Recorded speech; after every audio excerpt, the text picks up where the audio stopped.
Que la grâce du Seigneur soit sur nous pour ce temps encore dans sa présence.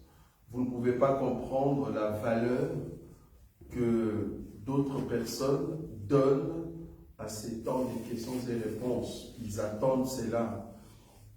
Et surtout, il y a de bien-aimés, à chaque fois qu'on commence, ils sont prêts devant leur smartphone pour poser des questions qui leur dérangent.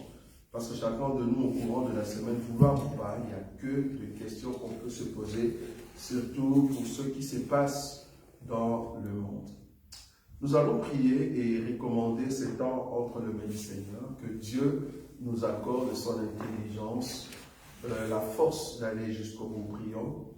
Tendre Père, nous te disons un grand merci.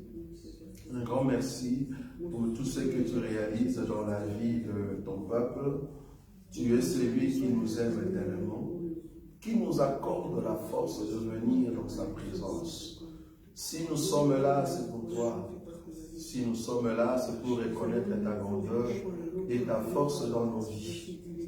Tu nous as gardés depuis le matin jusqu'à ce moment. Tu nous as fait la grâce de venir auprès de toi en 5 ans, encore une fois de plus, pour écouter la sagesse de Salomon. Là où l'intelligence ouvre le clé que les hommes n'ont point vu, des mystères cachés de tous les temps, révélés par des questions et réponses, par des exhortations, des enseignements, pour que le peuple se prépare à rentrer à la maison dignement, parce que tu es Dieu. Bénis ton peuple, Seigneur. Bénis nos bien-aimés qui sont en cours de route, enfin qui viennent en ces lieux, pour que nous puissions célébrer ensemble les noms de celui qui est Dieu, le roi des gloires, créateur du ciel et de la terre, de l'univers visible et invisible, notre papa et notre joie, parce que tu es le Dieu grand. Merci pour tout ce que tu fais dans nos vies. En ton nom, Jésus-Christ, que nous avons ainsi prié. Amen. Amen. Je disais Amen. Amen. Voilà, que Dieu soit loué. Je commence par la première question qui m'a été envoyée des États-Unis auprès de notre sœur, si elle nous suit, notre sœur Didi Samia. J'espère que vous connaissez la sœur, oui. Voilà, qui est venue des États-Unis, Atlanta, je crois, hein, c'est ça. Elle était venue ici pour recevoir le baptême. Voilà. Donc, elle nous a envoyé une question. Elle a dit, ben nous, en tout cas, on est nombreux, hein, ceux qui ont abandonné. La question que j'ai vue, c'est vraiment comme la question de Pierre quand il a posé à Jésus. Nous avons tout abandonné, les églises, là où il y avait la fausseté, là où il y avait de faux enseignements, là où voilà, on ne pouvait pas grandir dans la foi. Mais depuis qu'on vous suit, hein, en tout cas vos enseignements nous aident à grandir dans la vie spirituelle. Donc nous avons remarqué vraiment un changement dans nos vies. Maintenant, la question que nous posons, c'est de savoir, est-ce que nous tous qui avons, regardez bien la question, nous tous qui avons abandonné de fausses églises, nous tous qui avons abandonné de faux enseignements, bien que nous ne sommes pas dans des assemblées et que nous sommes dans des maisons et nous suivons l'enseignement de loin dans des maisons, nous n'allons pas dans des églises parce que là-bas il n'y a pas d'enseignement. Est-ce que nous allons partir au ciel lors de l'enlèvement? Est-ce que nous irons au ciel? C'est-à-dire, si tu suis l'enseignement via les réseaux sociaux, mais tu ne pars pas dans une église, parce qu'il n'y a pas une église qui peut te donner cet enseignement dans le coin où tu es, et que tu suis les enseignements via les réseaux sociaux, si Jésus venait, est-ce que tu vas aller au ciel? C'est ça la question. Oui. S'ils suivent l'enseignement et qu'ils la mettent en pratique, très bien. Oui. Bien qu'ils ne partent pas à l'église. C'est simple comme bonjour. Donc si tu suis les enseignements que nous prêchons en ligne et que tu le mets en pratique, vouloir ou pas, mais tu vas aller au ciel. C'est exactement comme quelqu'un qui dirait, là où je suis, il n'y a pas Basic Fit.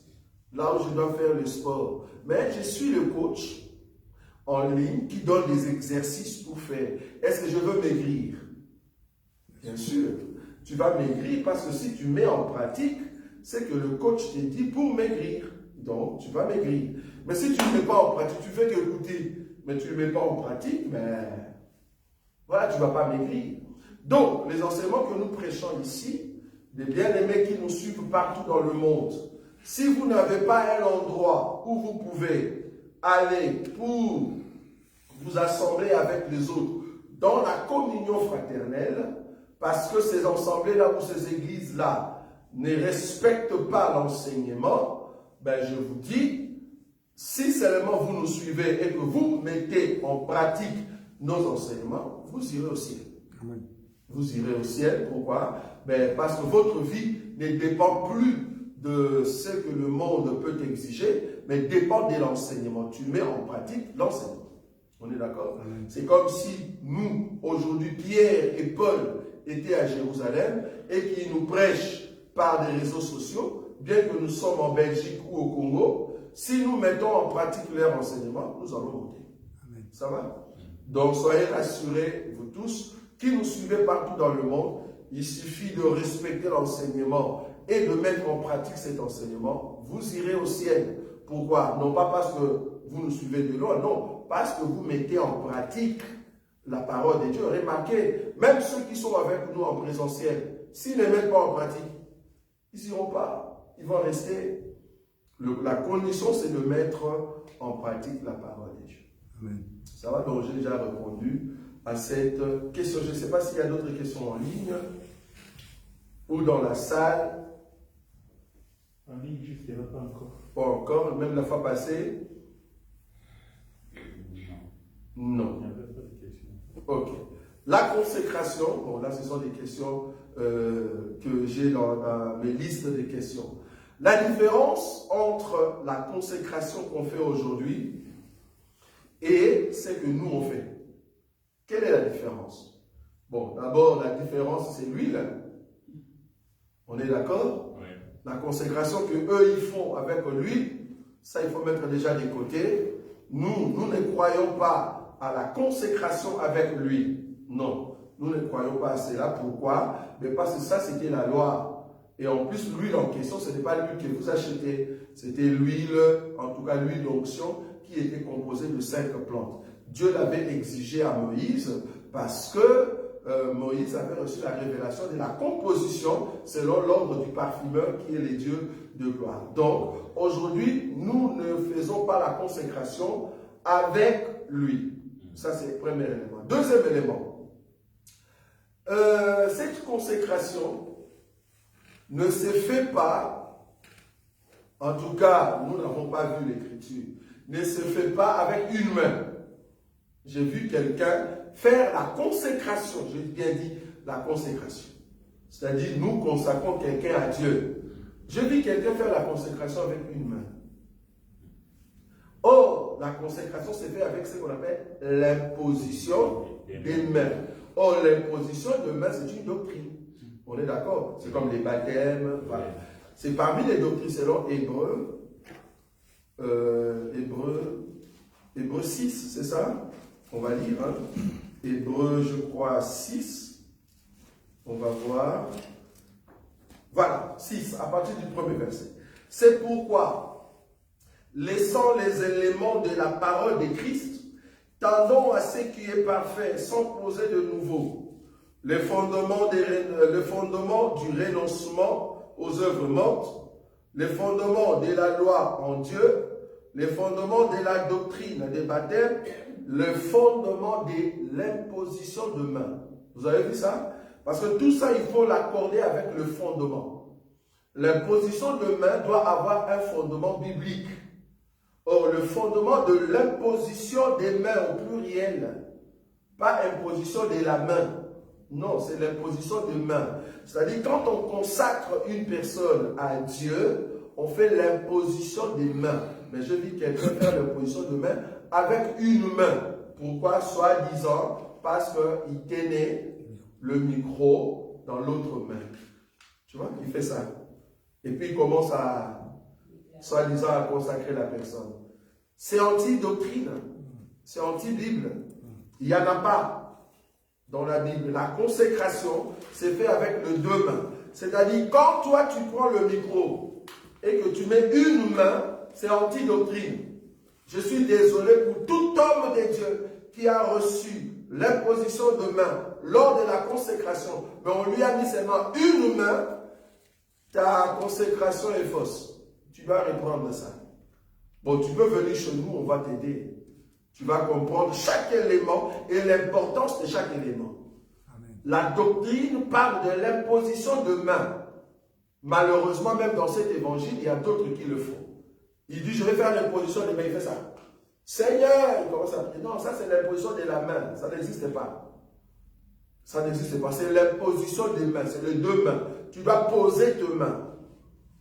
Maintenant, si il y a maintenant d'autres personnes, d'autres bien-aimés qui viennent pour s'associer à cette imposition de main, normalement c'est au ministre, l'homme de Dieu, de choisir qui sont ceux qui vont imposer le main sur la personne.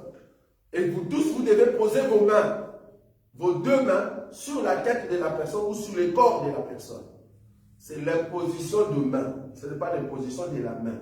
C'est comme quand nous parlons de la doctrine sur les parler en langue.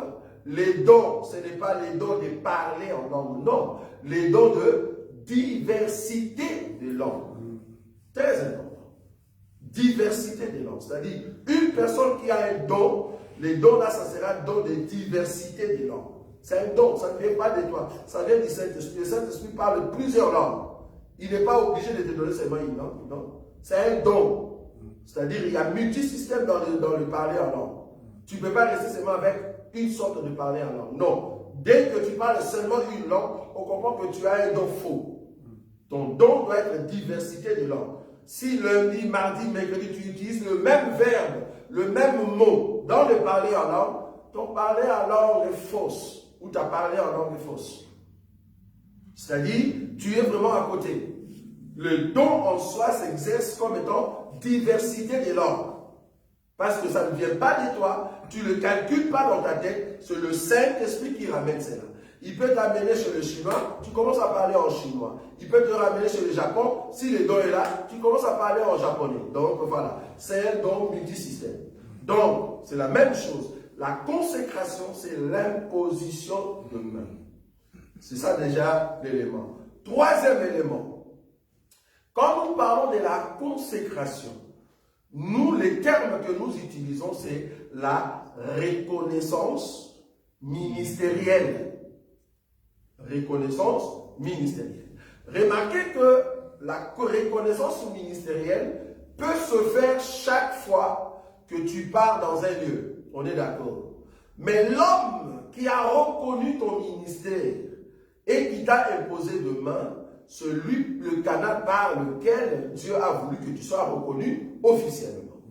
Mais cependant, la reconnaissance ministérielle peut continuer. On est d'accord. Mais l'homme par qui tu es passé et qu'il a imposé le main, je cite ça, il a imposé le main sur toi, c'est cet homme-là qui t'a reconnu comme ministre. Bien que tu peux avoir des défauts, je souligne ça. Amen. Je souligne ça.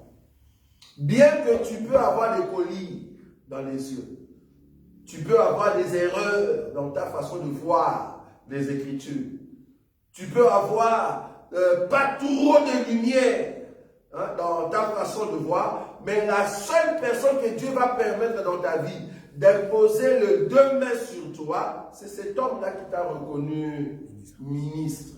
Même si tu étais encore dans le flou dans les choses de Dieu.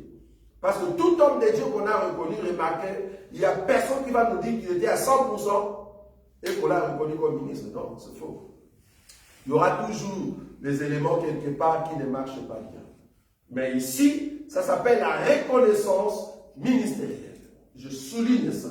Pourquoi je cadre ça? Parce que c'est pour aider d'autres bien-aimés qui vont faire la reconnaissance ministérielle. Si vous voulez, si seulement vous suivez mon conseil, et si vous voulez que vos actes soient posés dans la Bible, évitez de mettre une main et reconnaissez que ce que vous faites là, c'est une reconnaissance ministérielle. C'est pour ça que tu viens imposer le main, recommander la personne à Dieu.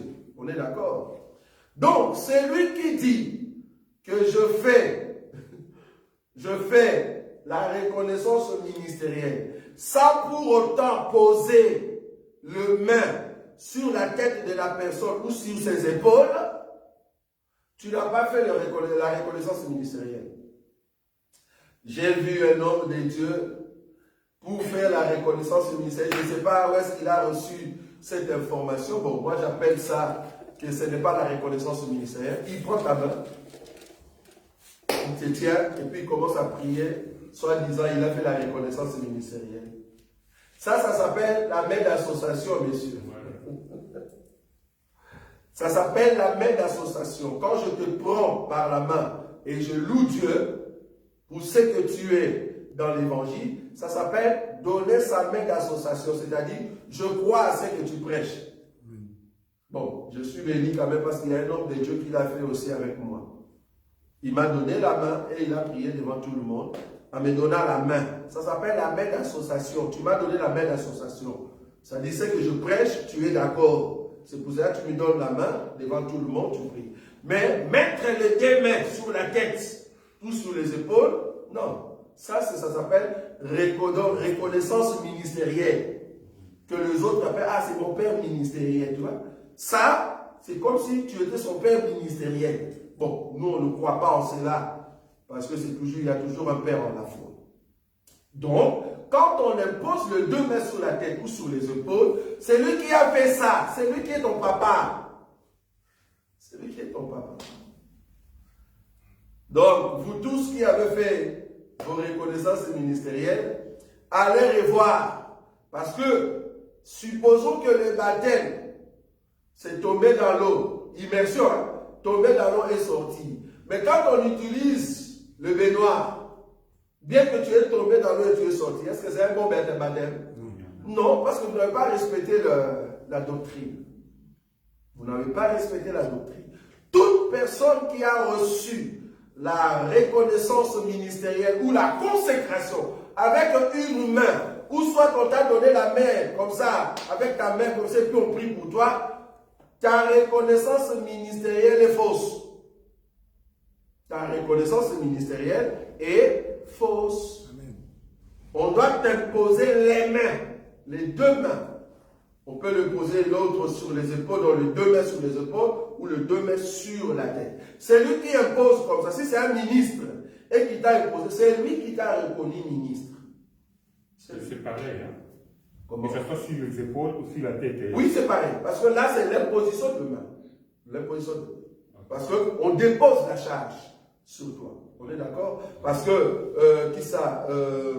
Aaron, la charge qu'on lui a posée, nous voyons, c'était en tout cas par rapport aux ses épaules. Donc, la charge sur les épaules. Ça va? Donc, les épaules sous-entend comme la charge. Okay. Donc, c'est sur la tête et sur les épaules. Je ne parle pas sur le ventre. On est d'accord? Pas sur la main.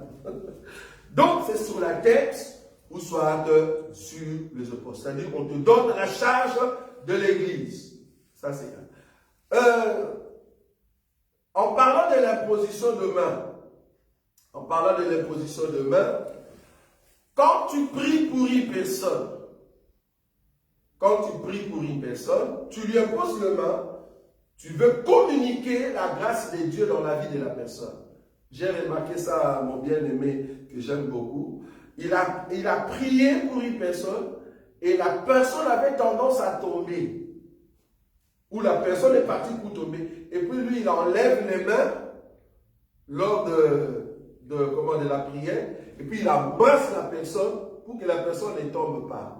J'aimerais dire aux hommes de Dieu, quand tu pries pour une personne et que la grâce de Dieu tombe sur cette personne-là, même si sa tête colle contre un mur, en tout cas c'est l'expérience que j'ai, la personne n'a pas mal.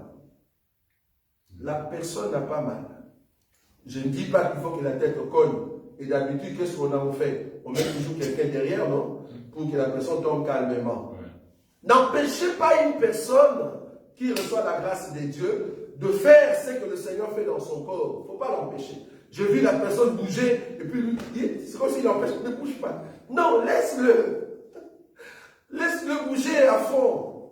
Laisse-le bouger comme il veut. Toi, exerce la grâce qui est sur toi et Dieu va libérer cette onction-là dans la vie de la personne. Ça n'empêche pas de tomber. Non. Comme il y avait des frères derrière, les frères vont s'en charger. Toi, continue de prier parce qu'à ce moment-là, tu communiques une grâce. Une grâce très importante. Même si la personne est par terre, continue la prière parce qu'il se peut que c'est une prophétie. Tu vas communiquer cette prophétie dans la vie de la personne. Donc, si la personne reçoit la grâce de Dieu et la personne veut tomber, ce n'est pas à toi de la retenir. Laisse la personne tomber calmement. Il y aura toujours des gens qui vont prendre la personne. Je suis d'accord que nous sommes contre tous ceux qui poussent les gens. Ne pousse pas. Pose les mains et la grâce va se libérer. Si la grâce se libère, la personne peut tomber. Moi, je crois que la personne peut tomber. Parce que c'est biblique. Je le crois. Donc, la consécration, je martèle encore, tous ceux qui ont reçu la consécration avec une main, tous ceux qui ont reçu la consécration avec l'huile d'olive, tous ceux qui ont reçu la consécration avec la salutation, avec la main d'une personne, d'un homme de Dieu, votre consécration est fausse. Ou votre reconnaissance ministérielle est fausse. Je vais encore plus loin pour choquer les gens. J'aime toujours choquer. Surtout que mon frère Mobengo est ici. Je n'ai pas vu, en tout cas, à moins qu'on me donne une écriture, mais je vais voir si c'est doctrinal. Parce qu'il y a d'autres écritures, c'était circonstanciel. Okay. On est d'accord? Oui. C'était circonstanciel. Mais je vais voir si c'est doctrinal. Parce que c'est quoi la doctrine? C'est là-bas que beaucoup ne comprennent pas. Quand on dit doctrine, c'est-à-dire, on doit les prendre comme ça. Oui. On ne change pas. Oui. Donc, tout, on prend comme ça. Donc, quand tu ramènes quelque chose dans une doctrine, on doit voir ça si c'est posé, si ça doit être comme ça. C'est comme les gens qui ont ramené lavement de pieds. Lavement de pieds pour manger la Sainte Seine. Mais vous ramenez ça comme étant doctrine. Est-ce que dans la Bible, on nous a exigé cela? Non. Jésus l'a fait, c'était au fait un langage qu'il voulait donner. Donc, ce n'est pas une doctrine. Donc, nous ne pouvons pas le mettre dans une doctrine. La doctrine, c'est le pain sans le vin.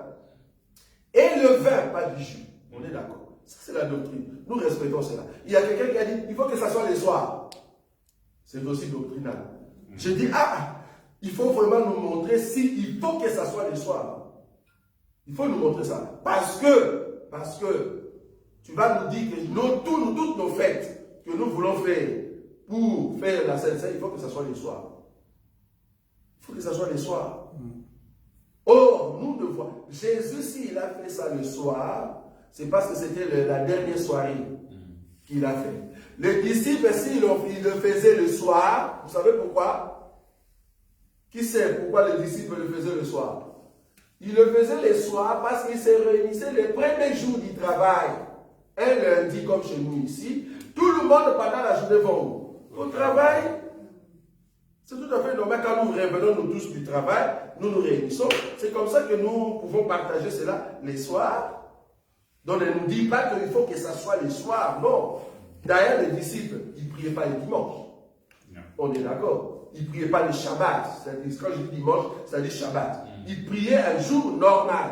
Or, pendant ce jour-là normal, vu que les gens sont partis au travail, quand ils reviennent le soir, c'est là-bas qu'ils se réunissaient le premier jour. Ça, c'est un. Et deuxième élément, ils se réunissaient le premier jour. Pourquoi? Parce que le premier jour était censé être un jour qui marquait la résurrection du Seigneur. Parce que le Seigneur Jésus qui s'est ressuscité le premier jour de la semaine. Donc, du coup, ça devient comme une référence. Est-ce que vous voyez ça? Parce qu'il y avait Shabbat, plus. Le Shabbat est passé. Le premier jour de la semaine, c'est ce que la Bible dit, non? Chez les Juifs, c'est comme chez nous ici, il y a dimanche. Dimanche, c'est comme ça qu'ils ont pris ces jours-là. Et ils commencent à prier jusqu'aujourd'hui, comme nous sommes des chrétiens. Donc, la doctrine, il faut prendre ça cru. Pas la main, mais le main qu'il faut imposer. Pas l'huile d'olive, il n'y a pas d'huile lors de la consécration. Pas des toges, il n'y a pas de toges pendant les temps de consécration. Pas des croix ou de bâtons, la verge. Tout ça, c'est faux. Pas de, comme les autres l'ont fait, en donnant seulement la main comme si tu me saluais. Je peux partir plus loin. Tu n'es pas obligé de te coucher par terre pour qu'on puisse te reconnaître ministre. Tu n'es pas obligé de t'agenouiller. Je souligne ça. Tu n'es pas obligé. Il n'y a pas une écriture qui nous dit que quand on te reconnaît comme ministre, tu dois t'agenouiller. Tu t'agenouilles devant qui? L'homme qui est devant toi ou devant Dieu? Tu t'agenouilles devant qui? On veut savoir. La Bible dit Moïse a présenté Aaron devant le peuple. Il n'y avait pas à agenouiller. Il a présenté Aaron devant le peuple. Donc le signe de s'agenouiller, c'est par rapport à la personne qui s'abaisse devant le Seigneur, mais pas à la personne qui vient poser ses mains sur ta tête. Donc tu n'es pas obligé de t'agenouiller pour qu'on reconnaisse que tu es ministre. Tu n'es pas obligé. Il n'y a pas une obligation. Donc, si ça m'arrange, je peux m'agenouiller. Il n'y a pas une doctrine qui dit, lors de, il faut t'agenouiller parce qu'on veut t'imposer le main. Il n'y en a pas. Il n'y en a pas. Bon, là, je taquine un peu ceux qui aiment, qui sont trop spirituels. Ils regardent les choses dans les cadres déjà bien conçus par l'Église catholique. Ça, c'est l'Église catholique qui nous a ramené ça.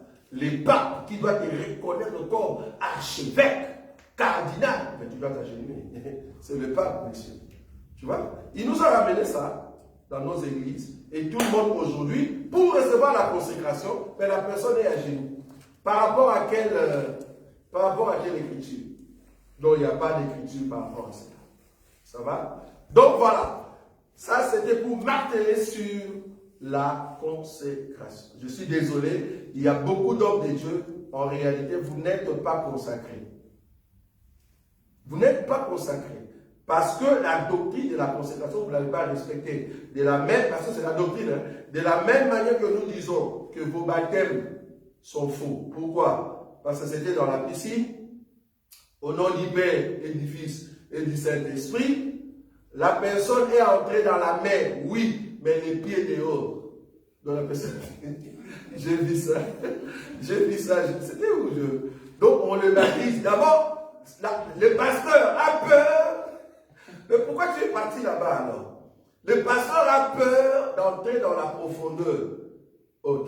Maintenant, la personne que tu vas mettre dans l'eau, comment la personne va entrer? Parce que c'est immersion, c'est les corps qui entrent sous la terre. Vous avez déjà vu quelqu'un qu'on a enterré et que ses pieds restent dehors? Non. Ça, c'est la bombe qu'il a fait. On doit te tuer, frère. C'est l'animal qu'on tue. On doit te mettre dans l'eau. L'eau doit passer sur toi, sur tous les corps. J'ai vu quelqu'un mettre ses pieds comme ça, dans des baignoires. La personne est assise comme ça, ses genoux comme ça. Et puis, on dit, non, non, du Père et du Fils, c'est la tête. Donc, ils ont besoin seulement de la tête. Il y a la tête qui entre et qui sort. Et puis, les genoux étaient dehors. Ça, c'est, je ne sais pas si vous appelez ça baptême. Non, ça, c'est pas un baptême. Le baptême, tous les corps doivent être à l'intérieur. De la même manière, nous sommes exigeants pour la doctrine sur le baptême. De la même manière, nous sommes exigeants sur la doctrine de l'imposition des mains. C'est une doctrine. Donc, malheureusement, beaucoup d'hommes de Dieu, changez votre façon de reconnaître vos fidèles, vos bien-aimés qui vont avoir, au fait, la reconnaissance ministérielle. Et surtout, si vous connaissez quelqu'un que vous avez déjà reconnu, en tout cas de cette manière-là, vous pensiez que c'était la reconnaissance ministérielle, je suis désolé de vous l'annoncer que ces gens-là n'ont pas été reconnus ministres par vous. Mais Dieu va faire par sa grâce qu'ils puissent avoir la reconnaissance ministérielle ailleurs. Voilà. Oui? Oui, il y a une question en ligne de notre bien-aimé Roméo. Oui. Et il dit, la Sainte Seine, y a-t-il des passages qui disent que nous devons prendre la Sainte Seine avec le vin et non le jus des raisins comme on nous les fait croire? Ouais. Très bien. Je ne prends pas Jésus, parce que Jésus, on sait que c'était le vin. Ouais. On est d'accord? À moins que le bien-aimé ne voit pas cette écriture-là de Jésus. Parce que Jésus, il n'a pas pris le jus. Non, il a pris du vin. Ce n'est pas le jus de raisin. Non, le jus de raisin est sucré. Quand on dit vin, c'est-à-dire le jus de raisin fermenté. On est d'accord, hein? C'est ça qu'on appelle le vin. Ce n'est pas le vin. C'est le jus de raisin qu'on a fermenté. Donc, dès que ce jus-là devient fermenté, ça devient du vin. Ok. Jésus a pris du vin, mais là où je veux amener le bien-aimé, c'est plutôt après la croix. C'est-à-dire pendant les temps de disciples. Je suis dans quel livre? Je crois c'est 1 Corinthiens combien? 1 Corinthiens combien? Est-ce que c'est 11? On va trouver ça. Ça doit être dans 11, deuxième partie. Alors, je vais voir. C'est où? Voilà. À partir du verset 23. 1 Corinthiens chapitre 11, à partir du verset 23.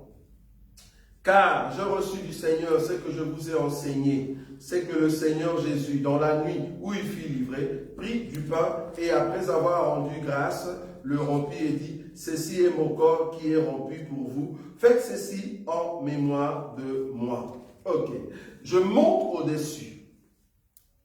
Je prends le verset, combien? Le verset 19.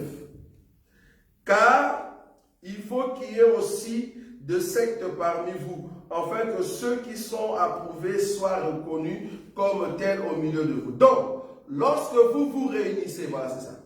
Lorsque vous vous réunissez, ce n'est pas pour manger les repas du Seigneur.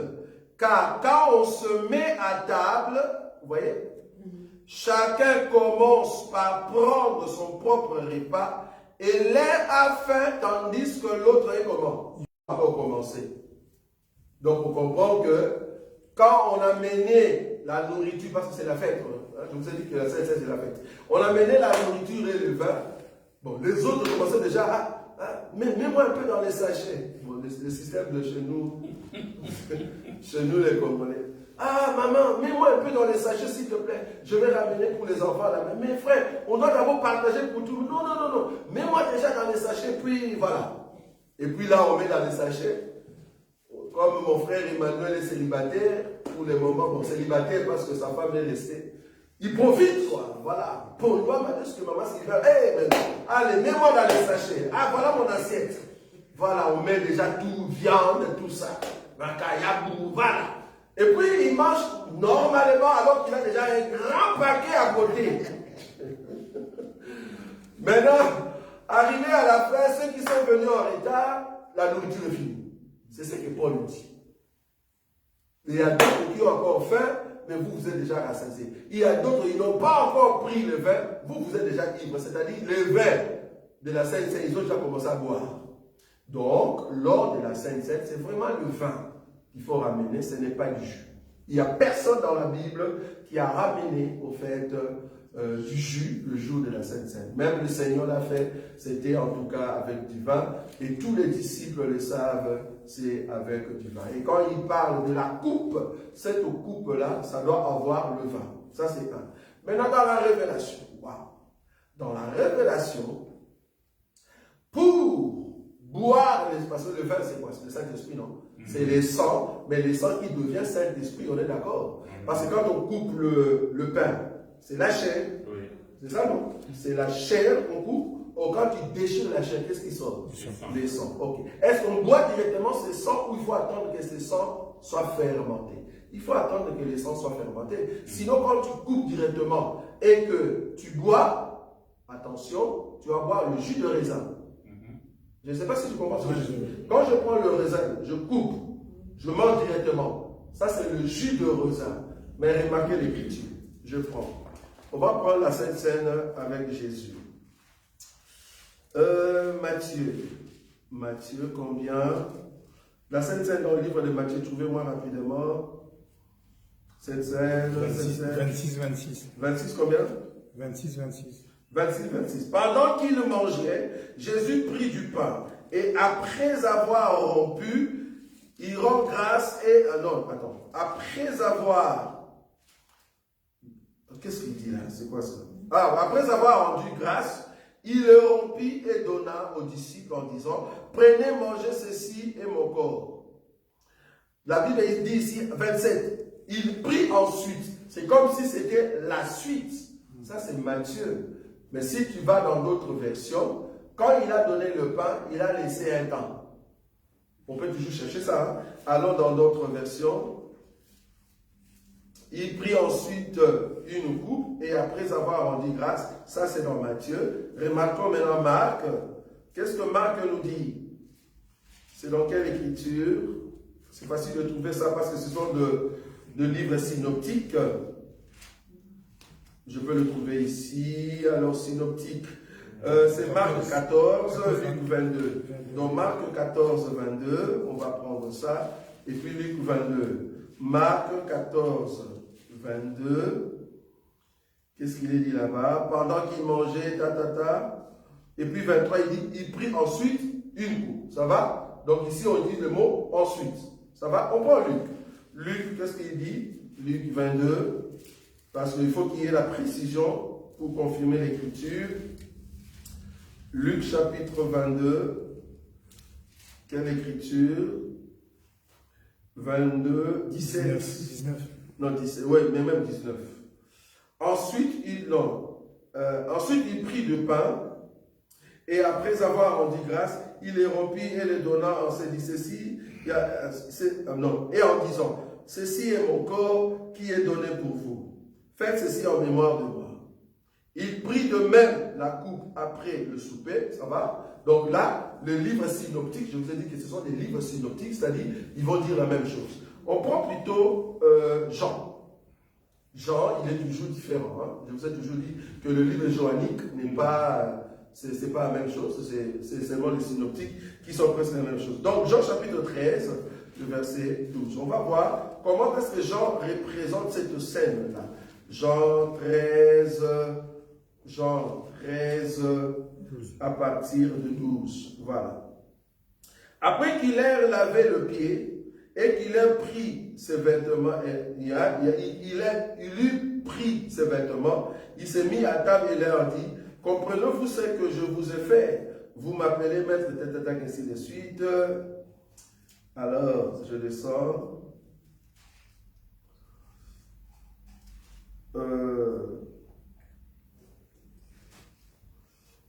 Celui qui mange avec moi le pain, les non, c'est pas ça.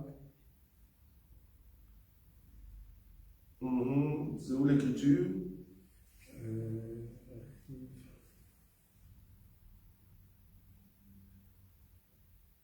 Oui, à partir de 21, c'est ça? Ayant ainsi parlé, Jésus fut troublé en son esprit et il dit expressément, en vérité, l'un de vous me livrerait. Un disciple, celui que Jésus aimait, était couché sur le sein de Jésus. Simon-Pierre lui fit signe de demander qui était celui dont parlait Jésus. Et ses disciples s'étant penchés, je saute. Jésus répondit, c'est celui à qui je donnerai le morceau trempé.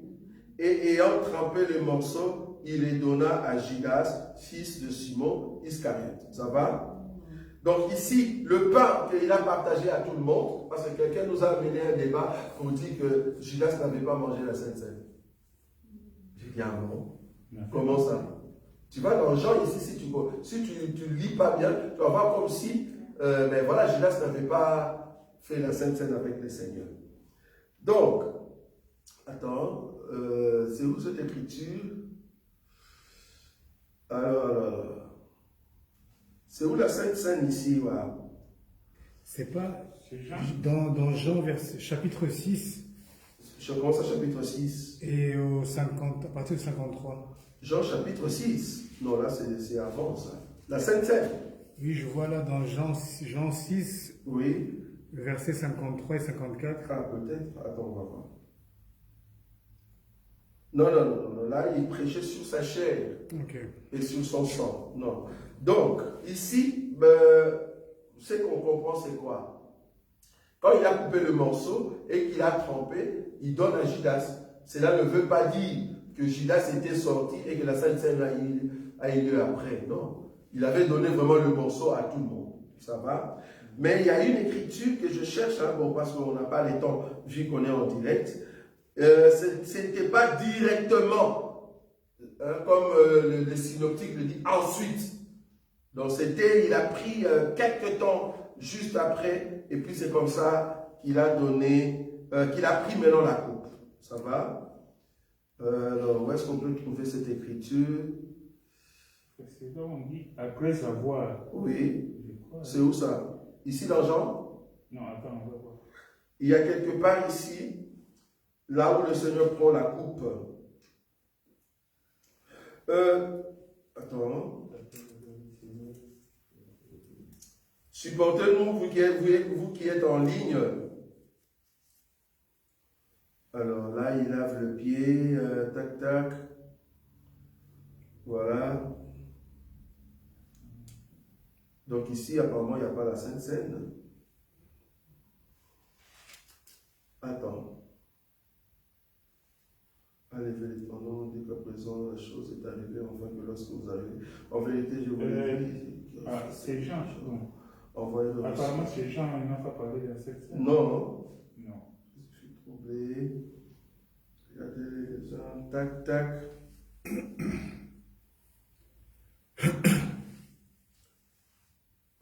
Bon. Parce que ici, ça ressort comme si le même morceau que Jésus a coupé, c'est le même morceau qu'il a trempé dans la soupe et donné. Je ne sais pas si vous voyez ça. Parce que quand il a coupé le pain, il a donné en fait à ses disciples.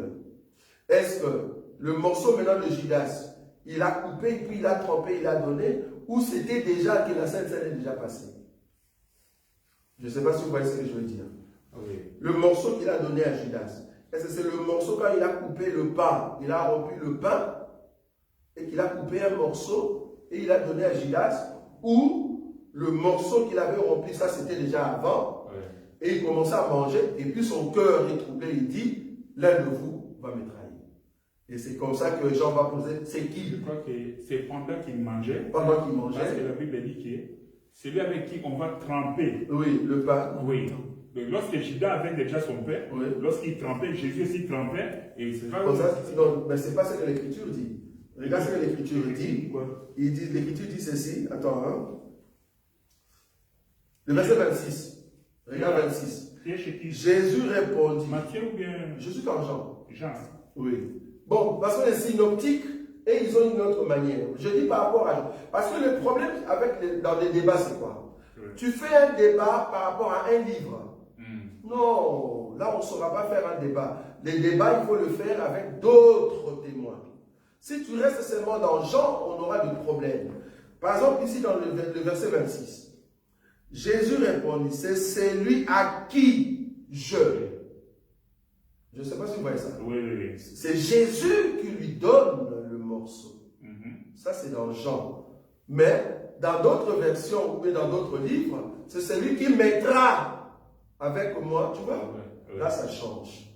Alors que Jean dit, parce que, qui croit? C'est pour cela d'autres qui nous disent qu'il y a contradiction. Non, il n'y a pas de contradiction. Il y a juste une question de la révélation et de la précision.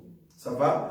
Donc Jésus dit dans le verset 26, Jésus répondit, c'est lui à qui je donnerai le morceau trempé. Donc c'est même Jésus qui l'a trempé aussi. Donc Jésus, qu'est-ce qu'il fait? C'est comme il voulait faire manger un enfant, quoi. Donc, il trempe le pain dans je ne sais pas moi, la sauce, et puis il donne à Judas, et puis Judas se mange. Et puis quand il mange, il lui dit, ce que tu as à faire, fais-le promptement. Ça va? Mais on comprend que cet acte, ce n'était pas ça, la Sainte Seine. Ça, c'était quand il mangeait. Donc la Sainte Seine a eu avant, parce que la Bible dit, dès que le morceau, attends, je vais dire ça, c'est où dès que le morceau, j'ai vu ça quelque part ici, hein. C'est lui à qui je donnerai le morceau trempé. Et ayant trempé le morceau, il le donna à Judas, fils de Simon d'Iscariote. Dès que le morceau fut donné, Satan entra dans Judas. Jésus lui dit, ce que tu as fait, ce que tu fais, fais-le promptement. Ça va? Donc, pour dire que là, Judas s'est levé pour partir. Quand est-ce que Judas a fait la Sainte Seine? Ils disent, Judas n'avait pas fait la Sainte Seine. Mais non, là, tu es dans le genre. Il faut prendre d'autres livres, d'autres témoins. Tu ne peux pas relater l'histoire de la Sainte Seine seulement à partir des gens. Non. Donc, on voit que ce n'est pas que Jésus, il a pris le pain, il a déchiré, et puis il prend directement la coupe. Non, je crois qu'il y a une écriture, en tout cas, à moins que je puisse le trouver prochainement, je vous donnerai. Après quelques temps, ou après quelques conversations, c'est là-bas qu'il prend maintenant la coupe et puis il soulève, il dit ceci est mon sang. Bon, là où on a dit, je ne boirai plus de ce fruit de vie de la vie. Vous voyez cette écriture-là?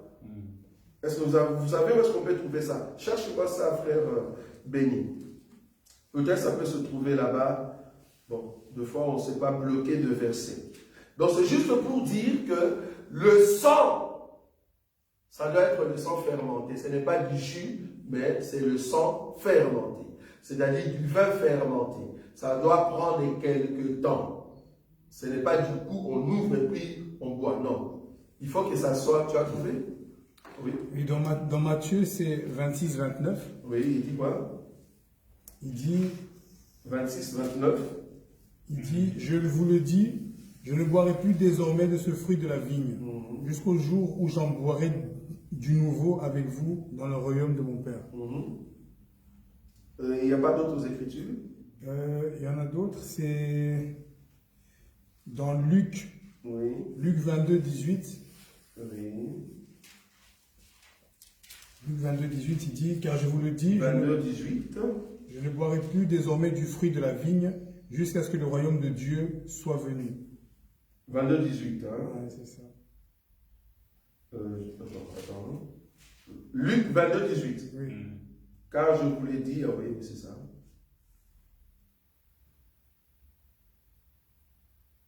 Voilà.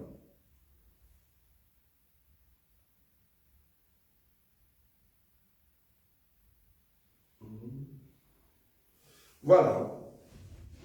Donc c'est un peu ça. Que Dieu soit loué. En tout cas, je vais chercher cette écriture-là. Où est-ce que c'est dans des épîtres, mais toutefois on va chercher ça.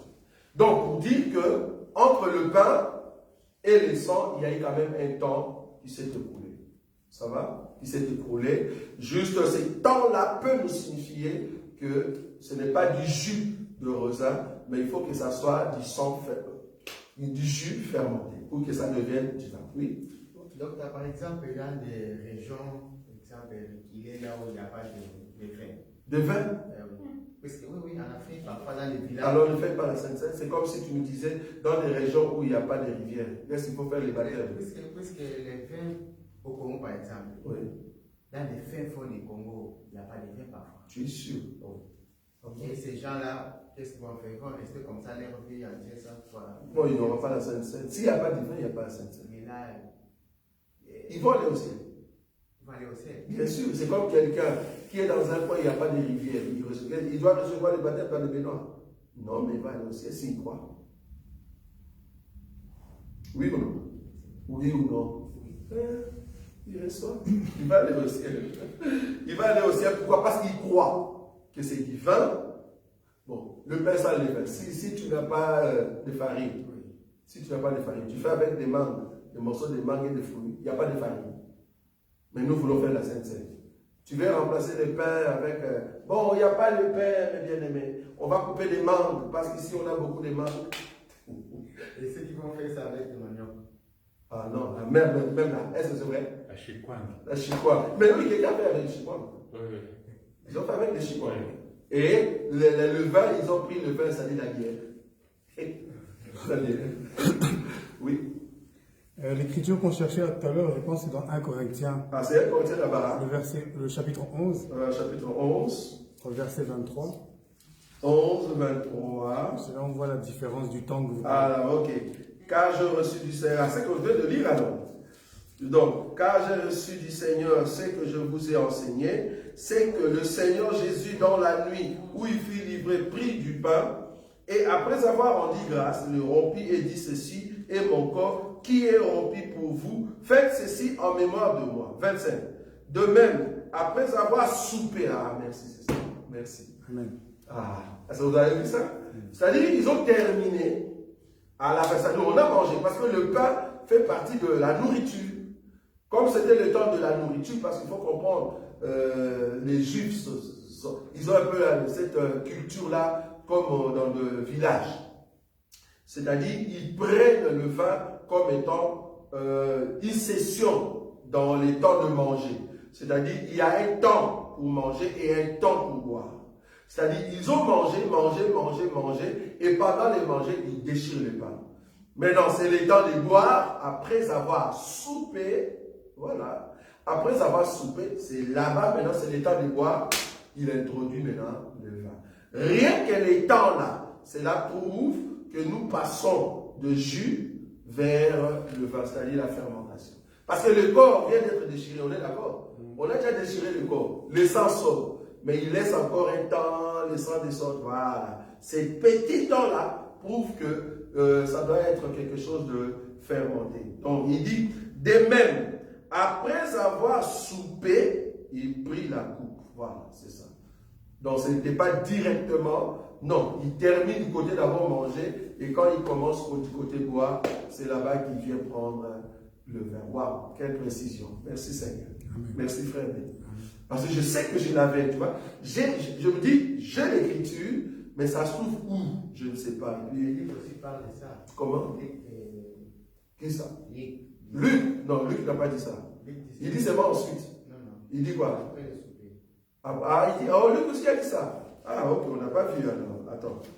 Ah, mais c'est bien alors. Ça, on n'a pas vu tout à l'heure. Parce que je croyais que Luc a dit la même chose. Luc combien? 22, 19. 22, 19. Ah, ben si tel est le cas, donc Luc l'avait aussi. Super. Luc 22, 19. Ensuite, il prit du pain et après avoir rendu grâce, il le remplit et le leur donna en disant, ceci est mon corps qui est donné pour vous, faites ceci en mémoire de moi. Il prit de même la coupe. Ah oui, le mot après, je n'ai pas vu, merci. Moi, je dis, tu vois, j'ai regardé seulement, il prit de même, tu vois. Au lieu de regarder à la fin, je n'ai pas regardé. Donc, Luc aussi a dit ça. Ça va? Donc, c'était après le souper, c'est-à-dire après avoir mangé. Ils ont terminé, papa. Maintenant, il prend le vin pour montrer quand même que le corps est déchiré, le sang sort, il faut laisser un temps. Bon, ces temps-là, c'est ça les temps de la fermentation. Ça va? Voilà, précision. Nous, on est précis, hein? On aime la précision, c'est très bien. Voilà. Je ne sais pas si je répondais à la question. Qui avait posé cette question? En ligne. C'était en ligne? Oui, c'était quoi la question? Où est-ce qu'on a vu le vin et le... Voilà, ok. Donc c'est toujours le vin. Voilà. Encore une autre question? Oui, sœur Laurina. Question concernant les ressuscités. Ma question concerne le ressuscité. Dans Apocalypse 20, verset 4. Apocalypse 20, verset 4.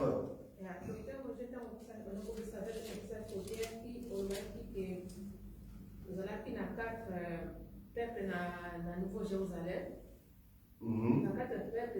Peuple du ciel où il y a qui déjà. La Vierge sage. Parce que là, qui va être sage. Oui. La Vierge folle na 144 000. Oui.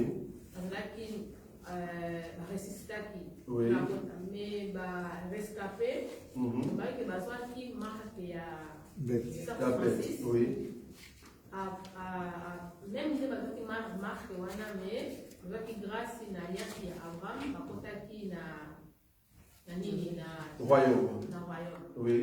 Mais na diko na moni ke balobi ke bazaki marque te bazaki pe ni na bilongo na monte pe même bani na maboko bazaki ya monte bakota ki na nini Le royaume. On Très bien, ok. Donc ma question c'est de savoir comment comprendre l'Apocalypse 20 à partir du verset 4, parce que le frère Roger, tu nous as dit que dans le royaume, il y avait 4 sortes, mais normalement c'est 3. Et quand nous disons 4, parce qu'il y a 4 types à l'intérieur de 3, ça va? C'est-à-dire la Vierge sage, les 144 000, la Vierge folle et le rescapé, ça fait 4. Mais j'avais réparti cela en 3 en disant il y a la Vierge sage, le ressuscité, c'est-à-dire 144 000 et la Vierge folle, et le rescapé, ça fait 3. Bon, maintenant, mais ici dans le verset 4, on nous a dit, parce que j'avais dit que le rescapé avait reçu, ils avaient reçu au fait la marque de la bête. Alors qu'ici on nous a dit que ceux qui sont entrés dans le royaume n'avaient pas reçu au fait la marque de la bête. Comment expliquer cette écriture? Ok. Déjà cette écriture, ceux qui n'ont pas reçu la marque, ce sont les ressuscités. C'est dans l'écriture, on peut lire. Donc, Apocalypse chapitre 20, le verset 4. Et je vis deux trônes. Ça va? Je vis des trônes. Et à ceux qui s'y assis fut donné le pouvoir de juger. Je vous avais dit, qui sont ceux-là? Vierge sage. Vierge sage. Ce sont la Vierge sage qui est venue du ciel. Ce sont eux qui vont s'asseoir pour juger parce qu'ils ont reçu le rôle d'être de sacrificateurs. J'avais dit ça. Ok, ils ont mis point. Quand on met point, c'est fini. Ça, on a déjà donné une partie. Deuxième partie, on vient maintenant citer le ressuscité. Regarde la deuxième partie. Et je vis les âmes de ceux qui avaient été, 1, décapités à cause du témoignage de Jésus, 2, à cause de la parole de Dieu. Donc il y a deux sortes de décapitation, témoignage et parole. Ça va? C'est-à-dire, la Vierge folle, eux, ils sont décapités à cause de Jésus, parce qu'ils auront toujours le nom de Jésus, parce que c'est l'enseignement qu'ils reçoivent. Mais le 2 juin, quand ils vont prêcher par rapport à la parole, prêcher en Israël au nom de Dieu qui devait venir. C'est pour ça qu'on dit témoignage de la parole. Dans d'autres, on dit témoignage du commandement. C'est-à-dire dans les commandements de Dieu. Là, on parle de 144 000. Mais quand on dit témoignage de Christ ou témoignage de Jésus, là, c'est la Vierge folle. Remarquez ici, donc, on marque deux sortes de peuples. Je vis les âmes de ceux qui avaient été décapités à cause du témoignage de Jésus, la Vierge folle, et à cause de la parole de Dieu. Le témoignage de Jésus, c'est toujours la parole de Dieu, non? Mais le problème est que Israël a reçu la parole de Dieu par les 2 juin. Mais nous, on a reçu le témoignage de Christ et Jésus.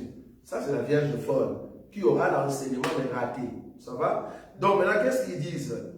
Donc la parole de Dieu et de ceux qui n'avaient pas adoré la bête ni son image et qui n'avaient pas reçu la marque sur leur front ni sur leurs mains, ils revinrent à la vie. Donc ils étaient morts. Ça, ici, ce sont toutes personnes qui ont été tuées à cause de la parole de Dieu, parce qu'ils ont refusé de prendre la marque par rapport à l'enseignement des 2 jours. Parce que ce sont les 2 jours qui vont dire ne prenez pas. Donc ils vont accepter cet enseignement-là. Or, le fait qu'ils acceptent cet enseignement, ils font partie de ressusciter mais de 144 000. Pas de la Vierge folle. On est d'accord. Maintenant, ils continuent. Ils révèrent à la vie et ils régnèrent avec le Christ pendant 1000 ans. Là, on parle seulement de ressusciter, on n'a pas touché le rescapé. Ici, ils n'ont pas touché les rescapés. On a juste touché la Vierge sage, les 144 000, et au fait la Vierge folle. Mais ils n'ont pas touché le rescapé. Pour trouver les rescapés, il faut aller ici. Je te donne. Daniel. Daniel, chapitre combien? Je crois 12. Alors, heureux ceux qui vont arriver, frère Béni, cherche-moi ça. Tape 1260 jours. C'est Daniel combien? Bon, je peux prendre à partir de 12, 2, je crois. Hein. Est-ce que c'est ça ou pas? C'est ce que vous avez dit, c'est Daniel 12. Oui, c'est ça. Non, je suis bien. Donc, Daniel chapitre 12, je prends le verset. Si tu commences à passer le premier, tu peux comprendre. Mais je prends le verset 2. Plusieurs de ceux qui dorment dans la poussière de la terre se réveilleront, les uns pour la vie éternelle et les autres pour l'opprobre, pour la honte éternelle. Là, il parle de trône blanc. On est d'accord? Ok. Ceux qui auront été intelligents brilleront comme la splendeur et ainsi de suite. Je saute. Je prends quelle écriture? Je prends l'écriture. Le verset combien? Le verset 9. Il répondit, va, Daniel, car ces paroles seront tenues secrètes et scellées jusqu'au temps de la fin. Plusieurs seront purifiés, blanchis, éprouvés. Les méchants feront le mal et aucun des méchants ne comprendra. Mais ceux qui auront de l'intelligence comprendront. Depuis les temps où cessera le sacrifice perpétuel où sera dressée l'abomination du dévastateur, il y aura 1290 jours. Je crois que je l'ai déjà expliqué une fois ici. 1200 combien? 290 jours, ça veut dire 290, c'est ça, non? Or, 3 ans et demi, c'était combien? 1260. 1260, oui. 3 ans et demi, c'est 1260. Mais ici, ils ont dit 1290. C'est-à-dire, il y a une prolongation de 30 jours. Je vous avais dit ça. Ça va? Donc, on a prolongé la bête de 30 jours. Ok. On continue l'écriture. Remarquez bien, ça fait 1290, hein, on est d'accord? Prolongation des droits. Mais il faut qu'il y ait expiation après. Je vous avais dit, après prolongation, il y a les coupes, et après le coupe, il faut qu'il y ait expiation. On est d'accord? C'est-à-dire, il faut expier la dette. Remarquez. Donc, il dit combien? 1290 jours. 12. Heureux, tu vois? Heureux, c'est lui qui attendra et qui arrivera jusqu'à 1335 jours. C'est-à-dire, il y aura des personnes qui vont mourir. Mais heureux, c'est lui qui arrivera. Tu vois? Heureux, c'est lui qui arrivera jusqu'à 1300, combien? 1335. Ça fait combien de jours? À part le 290, ils ont rajouté 45 jours. Tu vois? 45 jours d'expiation. Or, les 45 jours d'expiation, en réalité, vouloir ou pas, ceux qui vont atteindre ces temps-là, ce sont les rescapés. C'est-à-dire, ils ont échappé à la colère de la bête. Et la bête n'a pas le pouvoir sur eux. C'est ça le rescapé. Et il y a beaucoup d'écritures où on parle de rescapés. Donc, les rescapés, ils seront vivants. Ils seront vivants quand nous allons revenir. Et eux, ils vont prendre la marque. Oui. Mais ceux qui vont rescapés, ils déjà marque. Tango bandako chasser bango baluka bango oui. Bazana marque déjà oui. Ba GPS ne bango ba signe na bango GPS ko travailler ko ba ngomba. Bon, c'est ça, c'est là qu'on parle de la grâce de Dieu. Par exemple, c'est très bien parce que là, la technologie a déjà évolué. C'est-à-dire, si vous avez reçu la marque, si c'est en forme de puce ou quoi, normalement, on doit vous localiser. Oui. Mais comment est-ce qu'ils vont se protéger? Parce que c'est juste les 45 jours, on est d'accord.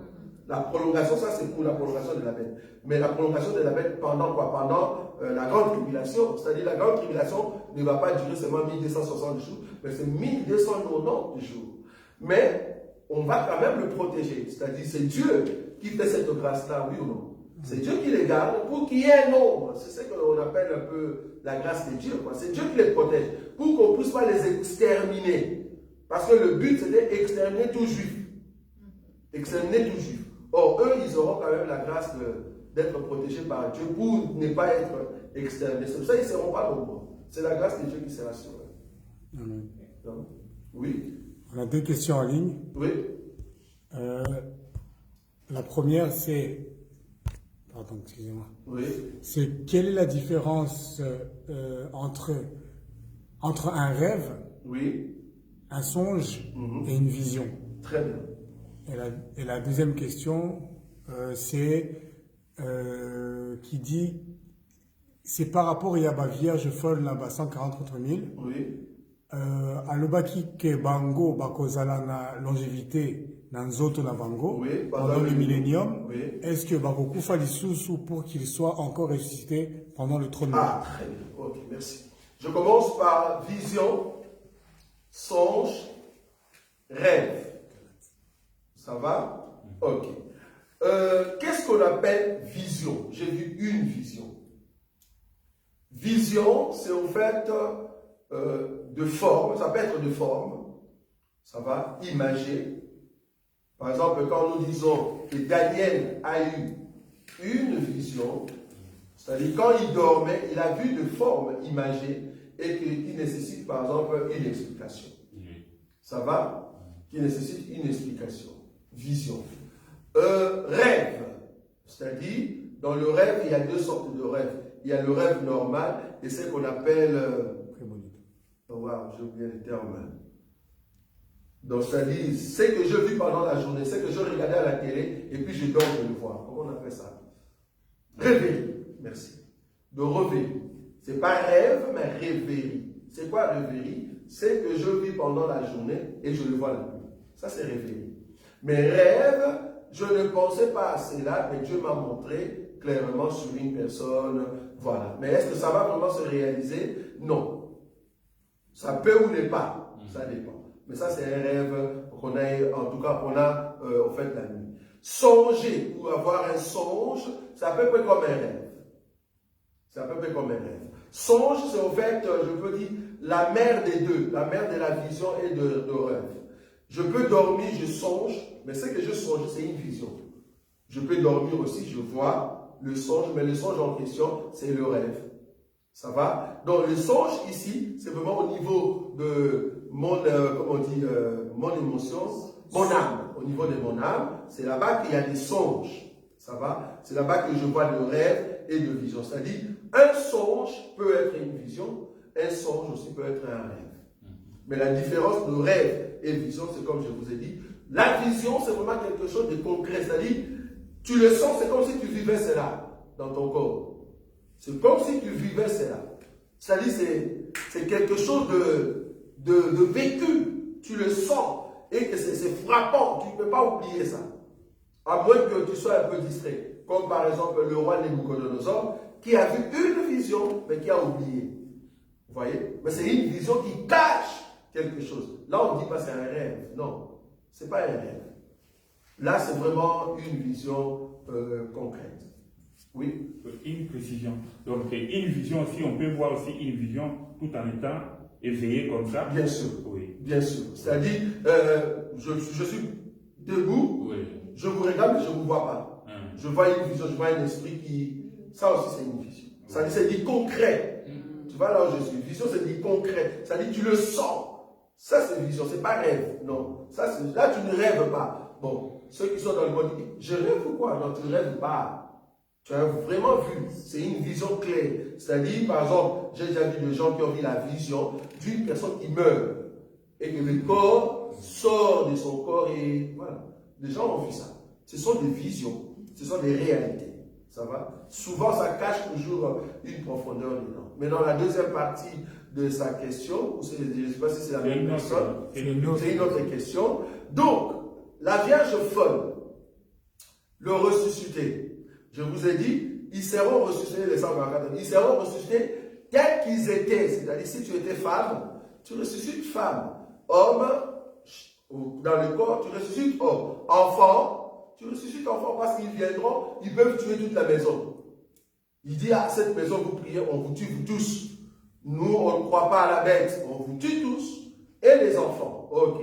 Quand ils seront ressuscités, ils ressuscitent comme ça. Mais ils ont la grâce de la longévité. C'est ce que j'ai dit. La grâce de la longévité. Quand on dit la grâce de la longévité, c'est comme Adam. Mais tu peux mourir, oui. Mais longtemps. C'est pour ça que c'est là-bas que j'avais souligné les livres et le livre. Le livre, là-bas, il y a les noms de la Vierge sage, la Vierge folle, et le 144 et les rescapés. Il se trouve dans le livre de vie. Amen. Mais tous ceux qui ne sont pas dans le livre, eux, quand ils vont revenir à la vie, ils vont directement en enfer. Mais nos bien-aimés, qui sont au fait la Vierge folle, les 144 les rescapés, bien qu'ils auront la longévité, c'est là-bas que j'ai scandalisé quelqu'un, ben, il y aura des gens qui vont commencer à mettre au monde. Ne pensez pas qu'il n'y aura plus de naissance. Nous, non, parce que nous, notre corps est différent. Mais la Vierge et les rescapés, c'est quelqu'un qui était chinois, on est d'accord, mais chinois, juif, il s'est caché. Dès que Jésus vient ici, merci, il reste chinois. Qu'est-ce que vous croyez? Il reste chinois. Il avait la barbe non pas coupée. Il s'est caché. Jésus revient. Et puis il sort. Il dit, merci Seigneur, mais je ne suis pas venu le rescapé. Il est comme la même forme. C'est-à-dire qu'il a les capacités de mettre au monde. Mais nous, ceux qui viennent du ciel, non, c'est ça, c'est là-bas que ça diffère. Ça oui? Alors, par rapport à les petits, il est réservé à l'homme de mourir une seule fois. Et après, il devient quoi? Très bien, il devient un jugement. C'est-à-dire, ici, C'est comme Lazare, je vous avais dit la fois passée. Lazare aussi était mort. Est-ce qu'il était jugé? Non. Non. Lazare était mort. Est-ce que comme il est mort, il est jugé? Non. Il est ressuscité encore. Il est revenu encore à la vie. Dans son jugement, c'est quand il est mort, maintenant, on sait que son jugement est plus. Parce que le jugement n'est pas une condamnation. Tu es juridique. Le jugement, ce n'est pas condamnation. Le jugement, soit tu es acquitté, soit tu es condamné. Donc, ceux-là, bien qu'ils vont mourir, ils sont déjà jugés acquittés.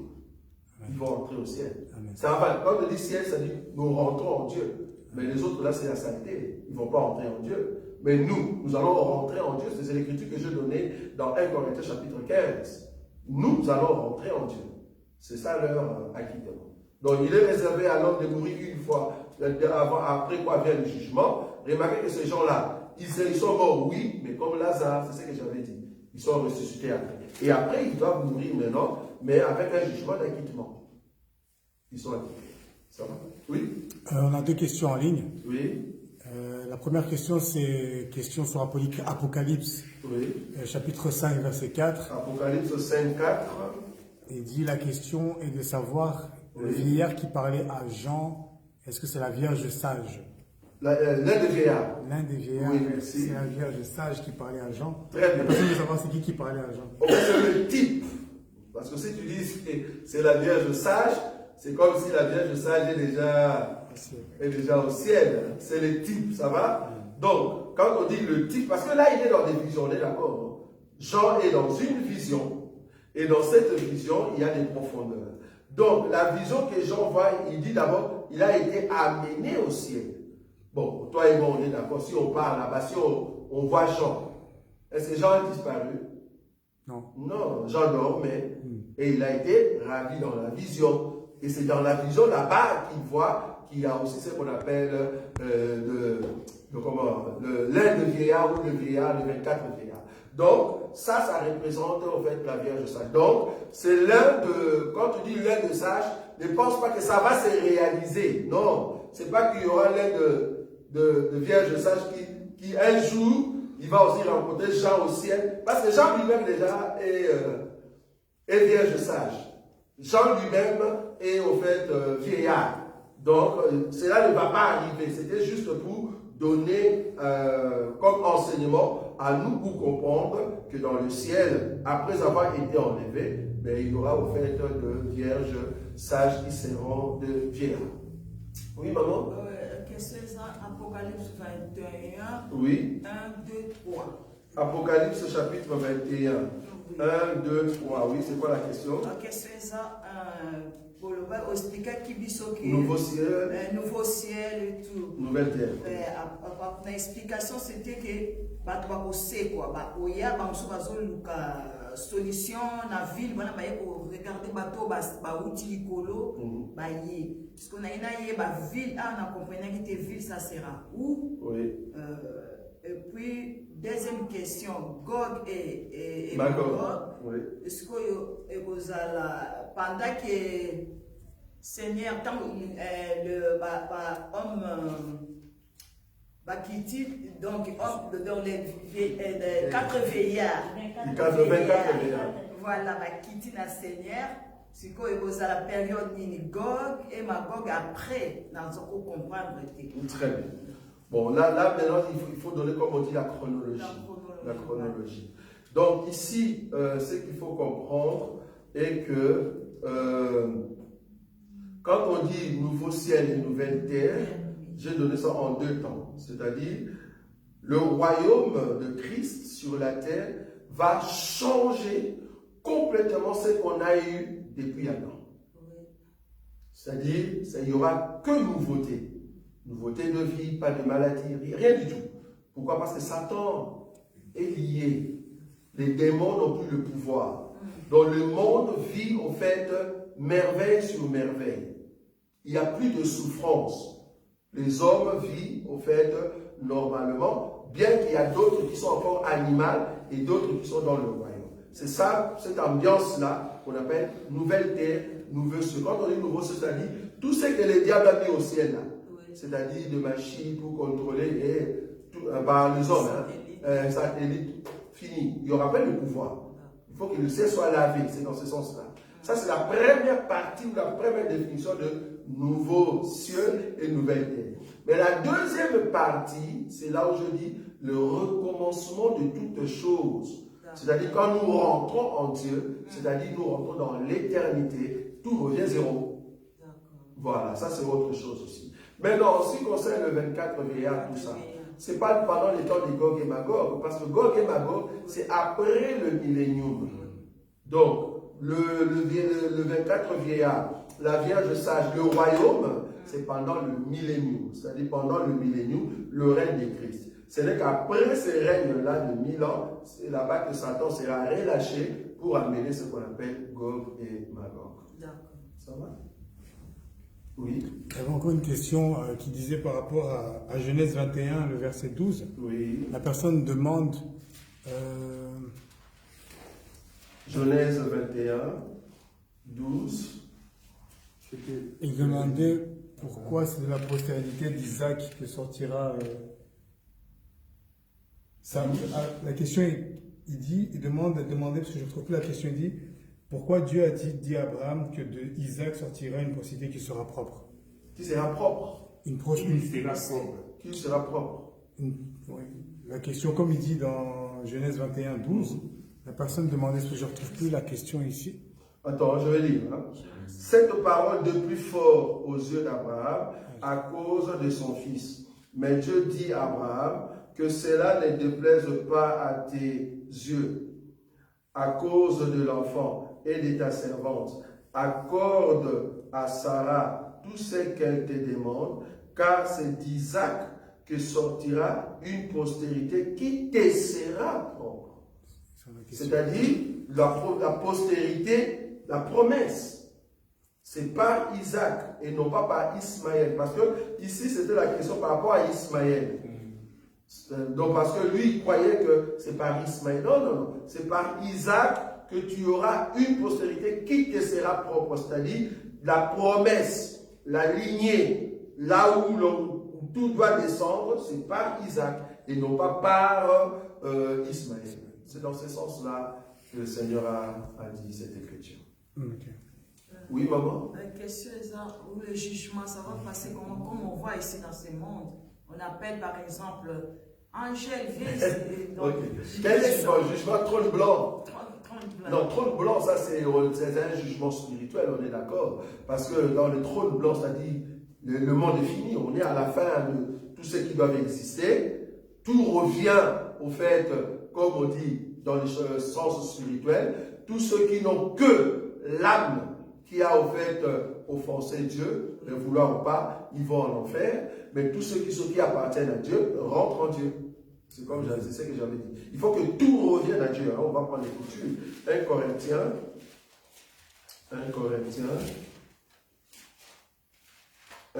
chapitre 15. 1 Corinthiens chapitre 15. Je prends le verset combien qu'on a ici. Voilà. Alors, je commence à partir de 20, c'est là-bas ou... Non, à partir de 24. Ensuite, viendra la fin, quand il remettra le royaume à celui qui est Dieu et paye. Après avoir réduit à l'impuissance toute domination, toute autorité et toute puissance. Car il faut qu'il règne jusqu'à ce qu'il ait mis tous ses ennemis sous ses pieds. Ok, je monte au-dessus.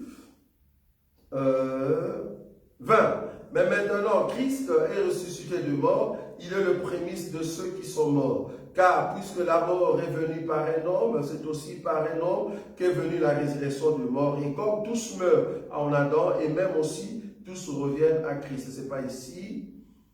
Je cherche là où Dieu reste un pour toute attention. C'est juste au-dessus là. 28. 28. Non, c'est pas ça. Ah oui, c'est ça. 28, merci. Et lorsque toutes choses lui auront été soumises, alors le Fils lui-même sera soumis à celui qui a soumis toutes choses, afin que Dieu soit tout en tous.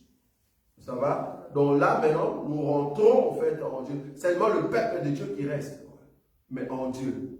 C'est-à-dire tout ce qui est saleté, tout ce qui est démoniaque, tout ce qui est Satan, fini. Le monde est devenu pur. C'est ça le nouveau ciel, nouvelle terre. C'est-à-dire tout est devenu pur. Donc c'est-à-dire on a recommencé tout à zéro. Tout à zéro. Ça va? Dans le royaume, le jugement, ce n'est pas du genre tel vient et puis on donne. Ce n'est pas dans ces cas. D'ailleurs, la présence de Dieu, toi-même, tu vas te voir sale. Quoi. Donc tu vas passer déjà là où il y a ta destinée. Quoi. Ça va? Oui, madame. Je voudrais un peu revenir sur l'imposition des mains. Oui. Maintenant, cette fois-ci, par rapport à l'huile de l'onction. L'huile d'onction. Maintenant. L'huile d'onction. L'huile d'onction. Ok. Alors, selon la Bible, vous avez enseigné l'autre fois qu'on fabriquait cela, il y a des matières qu'on utilisait pour fabriquer l'huile de l'onction. Oui. L'huile d'onction. Oui. Alors, maintenant, pour nous les chrétiens, Oui. est-ce que nous pouvons l'utiliser? Non. Quel modèle? Il n'y a pas. Nous, les chrétiens, non, il n'y a pas d'huile. On ne peut pas utiliser l'huile d'onction. Il n'y en a pas. L'huile qu'on a parlé aujourd'hui dans la crainte, c'était dans Jacques. Cherchons ça. Jacques. Parce que l'écriture qui nous donne la capacité d'utiliser l'huile. La seule écriture, c'est quoi? C'est Jacques, non? Ce n'est pas l'huile d'onction. Regarde, hein, on va prendre. Jacques combien? Aidez-moi. 5. 5, 14.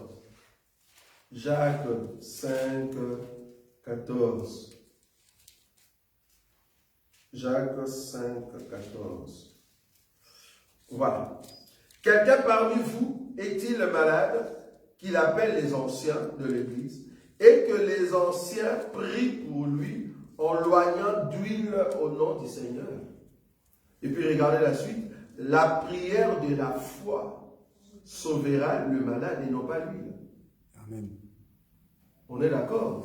Dans l'huile, ici, si tu vas dans d'autres versions, parce que voilà, un bibliste, tu dois avoir des versions. Dans d'autres versions, on a dit baume. Au lieu d'utiliser l'huile, on les a écrit B-A-U-M-E, en loignant du baume. Baume, c'est comme des Vicks. C'est une sorte de pommade. Le même terme utilisé ici, c'est le même terme qu'on a utilisé pour le Samaritain. Tu vois le Samaritain, quand il a vu l'homme malade, tu vois ce Samaritain. La Bible dit quoi? Il a appliqué l'huile et le vin sur les plaies. Le vin, c'était pour désinfecter le plaie, mais l'huile, c'était pour adoucir la douleur. Donc, cette huile-là, ce n'est pas l'huile d'onction. Non, c'est pour masser, adoucir la douleur qui est dans le corps d'une personne. Donc, ça n'a rien à voir avec l'huile d'onction. Ça va? Il y a encore une question? Oui. Donc, ce n'est pas l'huile d'onction. La dernière question. Oui. Est-ce que parler des langues peut se manifester lorsque vous priez seul et à un moment donné, votre langue change, vous priez comme en swahili ou certains moments, on dirait portugais, alors que vous n'avez jamais parlé. Vous n'avez aucune connaissance de ces langues, or que dans votre pensée, vous dites ces mots en français, mais ils sortent dans une autre langue. Voilà, parler en langue, c'est quoi? Je crois qu'on a déjà plusieurs fois essayé d'interpréter ça ici. Parler en langue, c'est parler dans d'autres langues. C'est juste ça. Mais dans quelle langue? Je ne sais pas. Quelle langue? Ça dépend de ce que le Saint... Parce que c'est un don spirituel. C'est là-bas que beaucoup ne comprennent pas. Ils pensent que c'est un don qu'on t'a donné, fais ce que tu veux avec ces dons. Ah non. Si tel était le cas, alors c'est comme ça qu'on voit de faux prophètes. Chaque jour, il vient prophétiser.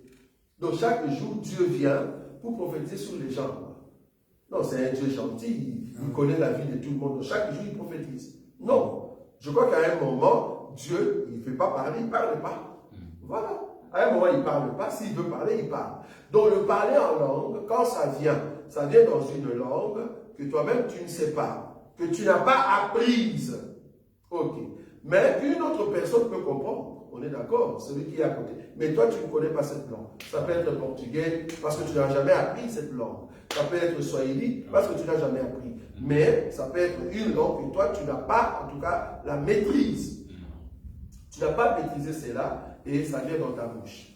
Mais ce qui est bien dans ces dons-là, Ça s'appelle diversité des langues. C'est une diversité. Donc, je ne pense pas que tu dois avoir seulement cette langue-là. Quand les dons viennent, Dieu peut mettre la grâce qu'il veut, en tout cas, quand il veut, au moment qu'il veut. Ça va? Oui? Oui, il y a je crois que ça c'est la dernière parce qu'elle a posé Plusieurs questions. La question là. Oui. Oui, frère Roger, pourrez-vous m'expliquer Matthieu 11? Oui. Matthieu 11, verset 9 à 10. Matthieu 11, verset combien? 9 à 10. Et c'est quoi la question? Qu'est-ce que Jésus voulait dire par là? Donc, il parle de Jean-Baptiste. C'est une question. Matthieu 11, 11, verset combien? verset 9. 9 à 10. Qu'êtes-vous donc allé voir? Un prophète? Oui, vous dis-je, et plus qu'un prophète. Car c'est celui dont il est écrit, voici j'envoie mon messager devant ta face pour préparer ton chemin devant toi. Il parlait de Jean-Baptiste, ça dit Élie. Qu'est-ce que Jésus voulait dire par là? Il veut comprendre. L'écriture. Oui. Parce que ici, Jésus confirme que Jean-Baptiste, c'est lui Élie. Parce que les gens ne savaient pas qui était Élie. Ils avaient l'information qu'Élie devait venir. Mais ils ne savaient pas c'est qui Élie.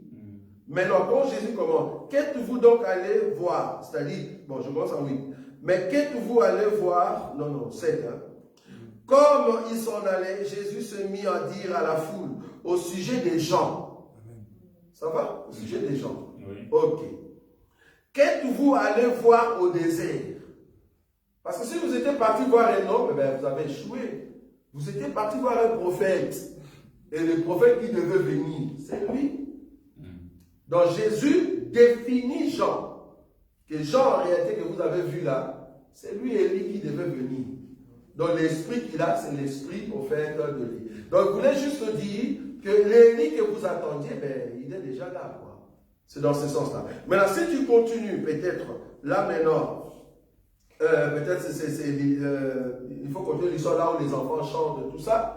Peut-être, hein. Par exemple, le verset 11, je vous l'ai dit en vérité, parmi ceux qui sont nés de femmes, il n'a point paru de plus grand que Jean-Baptiste. Cependant, le plus petit dans le royaume des cieux est plus grand que lui. Depuis les temps de Jean-Baptiste jusqu'à présent, le royaume des cieux est forcé et ce sont les violents et ainsi de suite. Car tous les prophètes et la loi ont prophétisé jusqu'à Jean. Et si vous voulez les comprendre, c'est lui qui est l'Élie qui devait venir.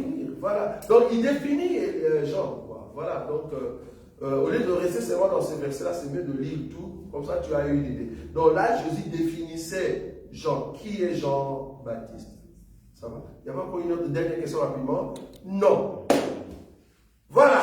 On a terminé. Que Dieu vous bénisse. Amen. Voilà. Nous allons nous rencontrer en tout cas dimanche à partir de 10h30. Merci beaucoup.